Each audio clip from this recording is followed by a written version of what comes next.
శ్రీ రేణుకా ఎల్లమ్మ తల్లి జ్యోతిష్యాలయం. మీకు ఎటువంటి సమస్యలు ఉన్నా గురుగారిని సంప్రదించండి. మీ పేరు, ఫోటో చూసి మీకు జరిగేది, జరగబోయేది, ప్రేమ సమస్యలు, కుటుంబ సమస్యలు, భార్యాభర్తల సమస్యలు, వ్యాపారంలో నష్టం రావడం, మనశ్శాంతి లేకపోవడం, ఇంకా ఎటువంటి సమస్యలున్నా గురుగారు ఫోన్ ద్వారా జ్యోతిషం చెప్పబడును. గురుగారి ఫోన్ నంబర్ 8639883141. దూరంలో ఉన్నవారు నమ్మకంతో ఫోన్ చేయండి.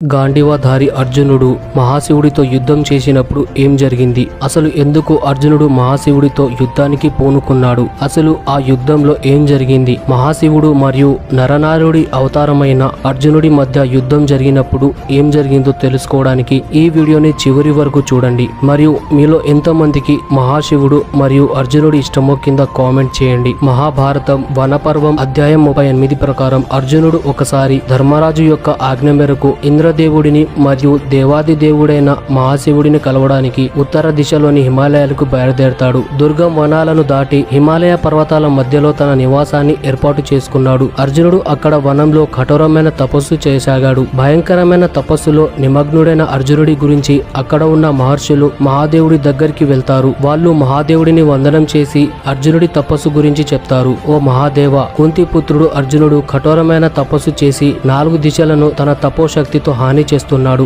ఆయన తపస్సు వల్ల ఋషులకు భంగం కలుగుతుంది. మీరు అర్జునుడిని తపస్సు చేయడంలో అడ్డుకొండని వేడుకుంటారు. అప్పుడు మహాదేవుడు ఋషులతో, మహారుషులారా, మీరు అర్జునుడి తపస్సు గురించి ఎటువంటి చింతన పెట్టుకోకండి. అర్జునుడి మనసులో సంకల్పాన్ని నేను గ్రహించగలను. అతనికి స్వర్గలోకం గురించి ఎలాంటి కోరిక లేదు మరియు ఆయనకి ఎవరి సర్వం అవసరం లేదు. అర్జునుడు ఏమనుకుంటున్నాడో దానిని ఈ రోజు నేను తీరుస్తాను అని చెప్తాడు. మహర్షులందరూ వెళ్ళిపోయిన తర్వాత మహాశివుడు వేటగాడి రూపాన్ని ధరించి ధనుసుని మరియు బాణాలను తీసుకొని అర్జునుడు తపస్సు చేస్తున్న వనానికి బయలుదేరతాడు. ఆయనతో పాటు భగవతి ఉమాదేవి కూడా ఉన్నారు. ఆమె కూడా శివుడితో వేషధారణ చేసి ఆ వనానికి వచ్చింది మరియు అక్కడ వనంలో అర్జునుడిని చంపడానికి ఒక రాక్షసుడు పంది రూపాన్ని ధరించి అర్జునుడి వైపు వెళ్తున్నాడు. అదే సమయంలో అర్జునుడు కూడా ఆ పందిని చంపడానికి గాంధీవాన్ని తీసుకొని ఆ పంది వైపు వెళ్తున్నాడు. పందిని చంపడానికి వస్తున్న అర్జునుడిని వేటగాడి రూపంలో ఉన్న శివుడు ఆపుతాడు మరియు అర్జునుడితో, ఆ పంది మీద నా కన్ను మీకంటే ముందే పడింది,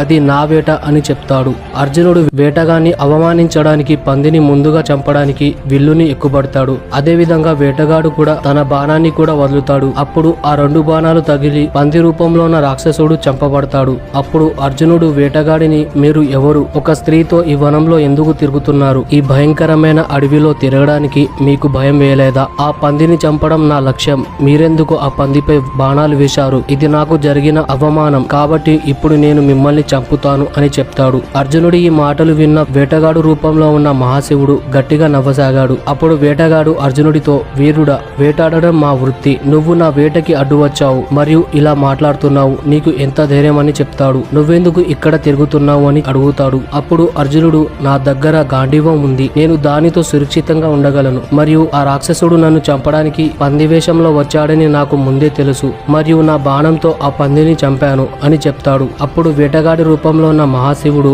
నేను నీకంటే ముందుగా ఆ పందిని నా బాణంతో గాయపరిచాను. నా బాణంతోనే గాయపడి అతను యమలోకానికి చేరాడు అని చెప్తాడు. అందుకని నీకంటే ముందే ఈ పంది మీద నా అధికారం ఉంది. మందబుద్ధితో ఆలోచించకు. నీ శక్తి మీద నీకు ఇంత అహంకారం ఎందుకు? ఇప్పుడు నువ్వు నా బాణంతో చస్తావు అని చెప్తాడు. అది విన్న అర్జునుడు తీవ్రమైన కోపం వచ్చి గాంధీవాన్ని ఎక్కిపెట్టి బాణాలతో వేటగాడిని కొట్టసాగాడు. అర్జునుడు వేస్తున్న బాణాలన్నీ వేటగాడు చేతితో పట్టుకుంటాడు మరియు ఇంకా దాడి చెయ్యి, ఇంకా దాడి చెయ్యి అని చెప్తుంటాడు. వేటగాడు అలా అనడంతో అర్జునుడు బాణాల వర్షాలను కురిపిస్తాడు. నాగధారి అయిన శివుడు ఆ బాణాలను తట్టుకొని పర్వతంలో నిలబడ్డాడు. అతని శరీరం మీద ఒక గాయం కూడా కాలేదు. అతను ఎక్కిపెట్టిన బాణాలన్నీ వృధాగా వెళ్లడం చూసి అర్జునుడు ఆశ్చర్యపోయాడు. ఓ వేటగాడ, అర్జునుడు తన మనసులో, వేటగాడు రూపంలో ఉన్నది ఒక సాధువు. నేను వేసిన ప్రతి బాణం తట్టుకోవడం ఆ మహాశివుడికి సంభవం అవుతుంది. ఒకవేళ ఇతను మహాశివుడు కాకపోతే నేను ఇతన్ని చంపి స్వర్గలోకానికి పంపించేవాడిని. ఇతను దేవుడైనా యక్షుడైనా ఇతన్ని ఇప్పుడైనా బాణాలతో చంపి యమలోకానికి పంపిస్తాను.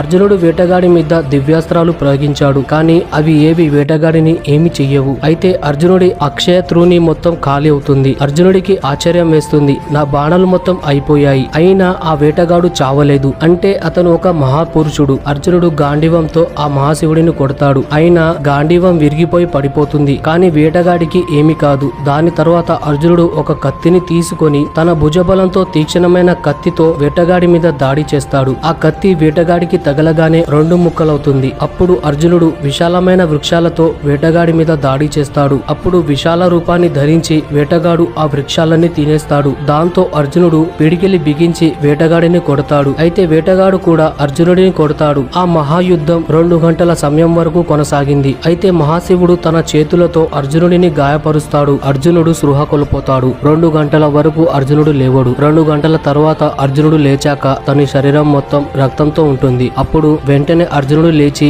మట్టితో శివలింగాన్ని చేసి ఆ శివలింగానికి ఒక పూలదండని వేస్తాడు. అప్పుడు ఆ పూలదండ అక్కడ ఉన్న వేటగాడి మెడలో కనిపిస్తుంది. వేటగాడి మెడలో పూలదండ చూడగానే అర్జునుడు మహాశివుడి పాదాల మీద పడతాడు. మరియు అప్పుడు మహాశివుడు నీ మహాపరాక్రమాన్ని చూసి నేను సంతోషపడ్డాను. నీతో సమానమైన క్షత్రియుడు మరొకడు లేడు. నీ తేజస్సు పరాక్రమం ఈ రోజు నాతో యుద్ధం చేయడం వల్ల మరింత పెరిగింది. నేను నీ వల్ల ఎంతో ప్రసన్నుడయ్యాను. కుంతిపుత్రుడా, నువ్వు నరనారుడివి. నీతో యుద్ధం చేసేది దేవుడైనా సరే ఆ యుద్ధంలో నువ్వు విజయాన్ని పొందుతావు. మరియు నీకు నేను నా పశుపతాస్త్రాన్ని ఇస్తున్నాను. ఈ అస్త్రాన్ని ఎవరూ ఆపలేరు. దాని తర్వాత అర్జునుడు మహాశివుడిని మరియు పార్వతీదేవిని దర్శించుకొని వాళ్ళ ముందు మోకరిల్లుతాడు. దేవాది దేవ, సృష్టి మొత్తం మీరే ఉన్నారు. దేవతలు కూడా మీ ముందు మోకాలురుతారు. ఈ సంపూర్ణమైన సృష్టి మీ నుండే ఉత్పత్తి అయింది. దేవతలు, అసురులు, మనుషులు, 3 లోకాల జీవులు కూడా మిమ్మల్ని ఓడించలేరు. విష్ణువు రూపం మీరే, శివరూపం మీరే. మీకు నా నమస్కారాలు. మహాదేవ, అత్యంత సాహసోపేతంగా నేను మీతో యుద్ధం చేశాను. ఇందులో నా ప్రమేయం ఏమీ లేదు. ఇది నాకు తెలియకుండా అయిపోయింది. మహాశంకర, ఇప్పుడు నేను మీ చరణంలో వచ్చాను. మీరు మీ చల్లని దృష్టితో నన్ను క్షమించండి అని చెప్తాడు. అప్పుడు మహాదేవుడు అర్జునుడి చేతులు పట్టుకొని నేను నీ తప్పుని ఎప్పుడో క్షమించాను. నేను నీతో ఎంతో ప్రసన్నుడయ్యాను. నీకు ఏం కావాలో కోరుకో అని చెప్తాడు. మహాదేవ, మీరు నాకు వరాన్ని ఇవ్వాలనుకుంటే నాకు మీ దగ్గర ఉన్న పశుపతాస్త్రాన్ని నాకు ఇవ్వండి. అప్పుడు మహాదేవుడు, పాండుపుత్రుడా, నేను నా శక్తివంతమైన ప్రియమైన అస్త్రాన్ని నీకు ఇస్తున్నాను. నువ్వు ఈ అస్త్రాన్ని ఉపయోగించగలవు మరియు ఉపసంహరించగలవు. దీని శక్తి ముందు ఇంద్రుడు, యముడు కూడా నిలబడలేరు. సామాన్య ప్రజలు దీని శక్తిని తట్టుకోలేరు. కాబట్టి దీనిని నువ్వు బాగా ఆలోచించి ఉపయోగించాలి అని చెప్తాడు. నువ్వు ఇది ఎవరైనా అల్పవీరుడి పైన ఉపయోగిస్తే ఇది మొత్తం సృష్టిని నాశనం చేస్తుంది. ఈ దివ్యాస్త్రాన్ని ఆపగలిగే వీరుడు ఈ లోకంలోనే లేడు. దీని తర్వాత మహాశివుడు పశుపతాస్త్రాన్ని అర్జునుడికి ఇస్తాడు. ఈ విధంగా అర్జునుడు మహాశివుడిని ప్రసన్నుడిని చేసి పశుపతాస్త్రాన్ని పొందాడు. హరహర మహాదేవ, ఓం నమో శివాయ. ఈ రోజుటికి ఇంతే. ఈ వీడియో మీకు నచ్చిందని ఆశిస్తున్నాను. దయచేసి ఈ వీడియోని లైక్ మరియు షేర్ చేయండి. ఇలాంటి ఇంట్రెస్టింగ్ వీడియోస్ కోసం మన ఛానల్ ని సబ్స్క్రైబ్ చేసుకోండి. Thank you friends. Thank you for watching.